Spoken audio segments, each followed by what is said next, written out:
Bonjour à tous, bienvenue à cette nouvelle table ronde Innovation et Cross-Média qui porte sur l'impact du multicanal pour développer les ventes.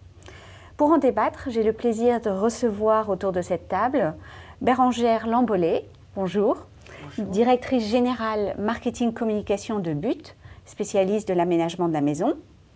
Bernard Bordas, bonjour. Bonjour, directeur du marketing distributif du Crédit Agricole, premier acteur bancaire en France.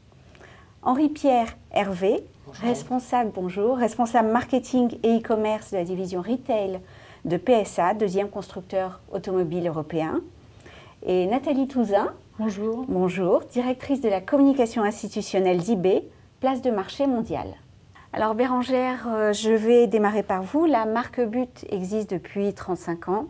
35 années avec récemment du renouveau, avec une marque plus jeune, plus dynamique. Quels sont aujourd'hui les enjeux de But en matière de conquête multicanal? Alors les enjeux sont importants. Nous avons lancé notre site internet marchand l'année dernière. Donc c'est dire qu'on avait quand même un petit peu de retard. Mais je pense que par tous les outils qu'on a développés, on a profité en fait de tout ce qui existait d'un coup et on a tout développé d'un coup. Donc les enjeux sont évidemment la modernisation et redonner une image dynamique, notamment une clientèle plus jeune, et puis évidemment les ventes et le business, puisque le site est marchand et qu'il est aujourd'hui le premier magasin du réseau. D'accord. Bernard Bordas, vous avez en charge le marketing distributif de Crédit Agricole. Vous avez donc une mission d'animation du réseau. Comment cette mission se concrétise? Quel est votre rôle et quels sont vos objectifs? Alors en fait, le marketing distributif est né d'un triple constat. Le premier constat, c'est que nos clients évoluent de plus en plus sur le 2.0.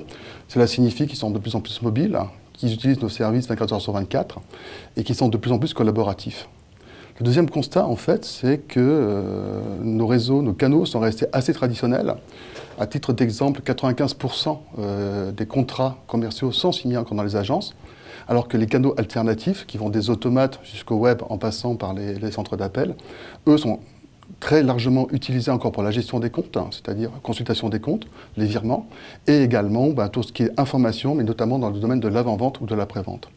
Puis en fait, le troisième constat, de manière très simple, c'est de dire que si l'innovation des produits et des services est quelque chose d'essentiel dans nos métiers, l'innovation sur les nouveaux canaux devient de plus en plus indispensable pour faire de la conquête. Alors, par rapport à ces constats, on dirait deux missions principales pour le marketing distributif.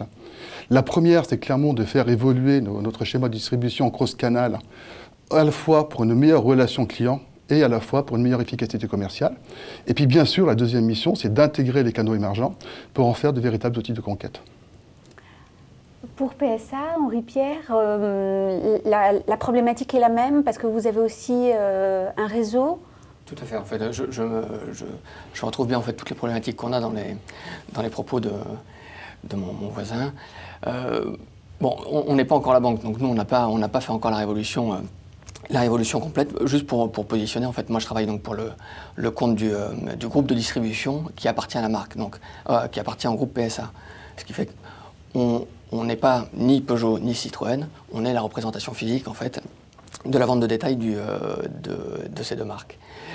On retrouve la même chose, hein. Les clients ont de plus en plus l'habitude de faire notamment des recherches d'informations sur la partie en ligne, et le réseau physique après doit correctement interagir avec ça. Mais les hommes sur le terrain ne sont pas des machines et il n'est pas facile de les faire bouger au même titre qu'on fait bouger des systèmes d'information. Et oui, vous allez nous expliquer tout à l'heure comment vous les faites bouger. Nathalie Touzin, pour eBay, alors ça a été créé en 1995. Aux États-Unis et en 2000 en France. Voilà. Et déjà, plus de 100 millions, près de 100 millions de membres inscrits dans le monde actifs, et 15 en France. Exactement. Voilà. Et quels sont vos enjeux, vous, en matière de commerce en ligne? Alors pour eBay, l'enjeu majeur, c'est au niveau de la marque, de faire comprendre à nos utilisateurs. Rappelons que eBay met en relation un utilisateur avec un vendeur et un acheteur.